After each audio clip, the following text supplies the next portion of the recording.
yan guys, napunta kami na yan sa bukid para magpainom ng mga baka. Sama ko po yung dalawa kong kapatid. Pero ang init din po kasi sa bahay, kaya sumama na lang po ako.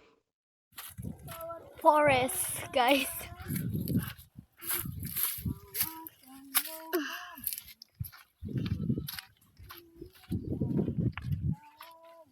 Ang ganda ng daan. Tsaka yung naglalakad. Ang peaceful naman here.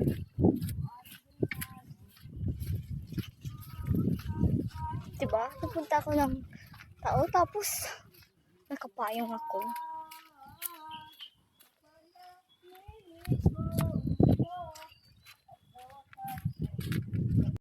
Say hi. Hi guys.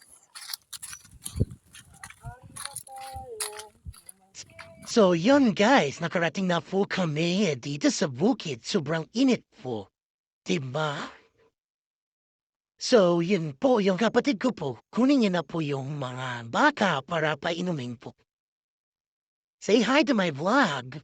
Ay, di na mamansin. Attitude ka te?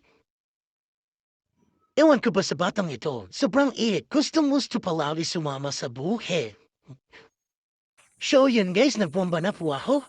Para hindi na po mahirapan yung kapatid ko. Tuturang pumain ko lang po tuwinawa. Lagi po sa ako sa bahay. Pero dati nung bata po ako, kasama naman po ako pala papa. Ginagawa po namin is yung nagbabalat kami ng mga mais sa mga palay, gano'n. Tatanim, gano'n. Pero nung lumaki na ako, nasa bahay na ako. Tsaka dati, kasama po yung mga pinsan ko, pumunta kami ulit doon sa bukid para magkahoy, ganyan, di ba? Pero ang gagawin namin talaga is, keep kami sa panghapuno, kukuha talaga kami ng mga pagkain, like mga sharingrelas, gano'n. Mga ganong pagkain.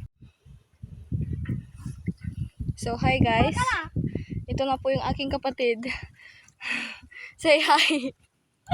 Hi. Hi vlog. Kama. Hi vlog. Magba-vlog na daw po kami para yumaman na daw po kami. Kasi na-vlog. Itang na pula.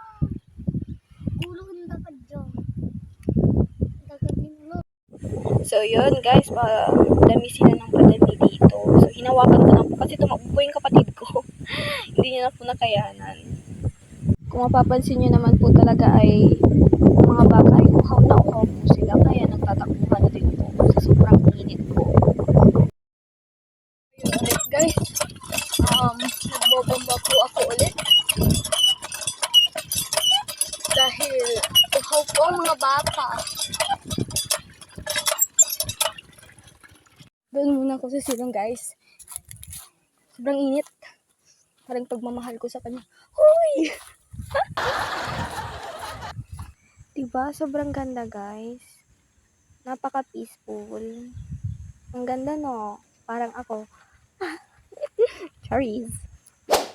So yun guys, malapit na po kami sa aming bahay. Kasama ko po yung aking dalawang kapatid. Kung narinig yun man po yung salitang tao, Tagalog po nun is bukid. Sa Pangasinan po ang tawag po namin sa bukid ay tao. Yun po ay tao. Yan na guys. Binibilisan na po nung dalawa kasi po naiirita na po silang dalawa. Gutom na din po yung mga dalawang yan. So yun lang guys. Thank you for watching. Goodbye and God bless. Subscribe na din po kayo.